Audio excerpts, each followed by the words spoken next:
올바른 영적 지식을 갖지 못하면 인생 자체가 위험에 빠집니다.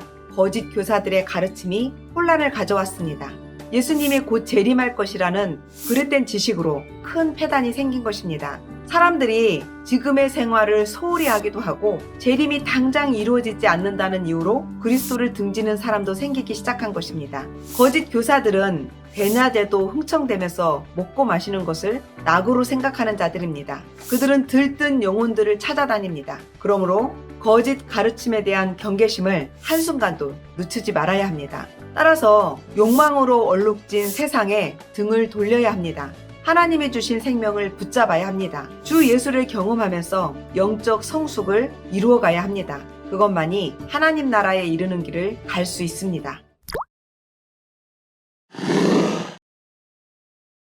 백성 가운데는 거짓 선지자와 거짓 선생들이 판을 치고 있습니다. 그들은 이단입니다. 구약시대에도 이런 일들이 있었습니다. 그들의 헛된 가르침에 마음을 빼앗기지 않도록 하십시오. 베드로 후서를 통해 성도들을 일깨우고자 합니다. 거짓 선생들은 믿는 자들을 계속 조롱할 것입니다. 재림이 이루어지지 않는 것을 들어 마음을 흔들 것입니다. 그분께서 오시겠다고 약속했잖소. 그런데 어찌된 일이오? 우리 조상들은 이미 죽어 땅속에 묻혔고 모든 것이 처음 창조된 이래로 그대로 있지 않소. 변한 것이 하나도 없는데 무슨? 그런 식으로 조롱할 것이라 합니다. 그러나 하나님은 모든 사람들이 구원받을 수 있는 그 때를 더 기다리라는 것입니다.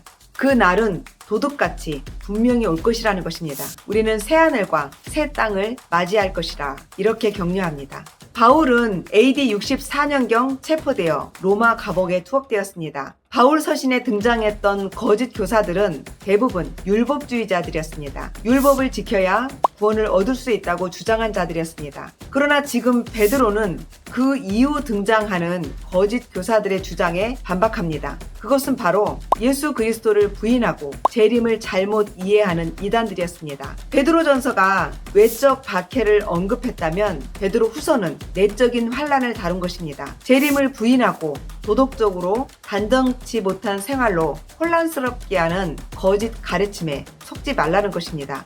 이를 위해서는 성숙한 삶을 살아야 한다고 권면합니다.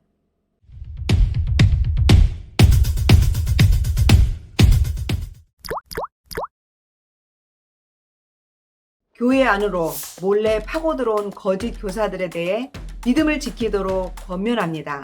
그들은 경건하지 않습니다. 하나님의 은혜를 오히려 방탕한 것으로 바꿉니다. 심지어 예수 그리스도를 부인합니다. 구약시대에 하나님을 불신한 자들이 심판을 받은 것처럼 그 거짓 교사들도 멸망의 심판을 면할 수 없을 것입니다. 거짓 교사들의 실체를 볼 수 있도록 그들의 상태를 낱낱이 드러냅니다. 그들은 자기 욕정을 따라 본능대로 살게 됩니다. 사람들을 분열시킵니다.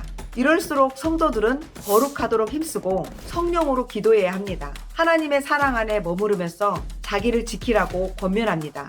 유다서는 거짓 교사나 거짓 선지자들을 경계하는 의미에서 베드로 후서와 비슷한 점이 있습니다. 다만 유다서는 당시에 일어나고 있는 거짓 교사들의 실태를 묘사한 것이라면 베드로 후서는 앞으로 드러날 일들을 미래 시제를 사용해서 썼다는 점에서 다릅니다. 유다서를 기록한 유다도 야고보처럼 예수님의 육신의 동생으로 봅니다. 그럼에도 유다 역시 야고보처럼 자신을 예수 그리스도의 종으로 규정합니다.